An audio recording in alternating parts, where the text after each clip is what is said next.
আসসালামু আলাইকুম রহমতুল্লাহ। বন্ধুরা, আপনারা দেখছেন যে আজকে যে মৌচাকটা ভাঙবো, আমি কিন্তু সেই মৌচাকের কাছে বসে আছি। এই যে গাছটি দেখছেন, এই যে গাছ, এই যে গাছে কিন্তু আসলে জঙ্গলের জন্য ভালো করে দেখানো সম্ভব হচ্ছে না। তারপরেও আমি উপর থেকে ভিডিও করে আপনাদের দেখাবো। এই যে সমস্ত প্রস্তুতি আমাদের নেওয়া শেষ। এখন মৌচাক কাটবো, মৌচাকে ওঠার জন্য প্রস্তুতি নিচ্ছি। এখন এই মৌচাক থেকে আমরা মধু সংগ্রহ করব, আপনাদের দেখাবো কিভাবে মৌচাক থেকে মধু সংগ্রহ করি।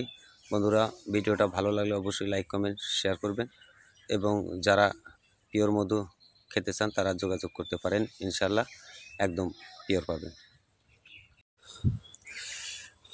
এই যে এখন মধু বন্টন করার জন্য প্রস্তুতি নিচ্ছে। আসলে এখন এই মধুগুলো কিন্তু এখন বন্টন করা হবে। এই যে এই মুহূর্তে মৌচাক কাটা শেষ। খুবই কষ্ট করে, খুবই পরিশ্রম করে এই মৌচাক থেকে আমাদের মধু সংগ্রহ করতে হয়। আসলে আমার এই ভিডিওটা যদি ভালো লাগে অবশ্যই লাইক কমেন্ট শেয়ার করবেন এবং পিওর মধু পেতে সরাসরি মলের সাথে যোগাযোগ করতে পারেন, ইনশাআল্লাহ।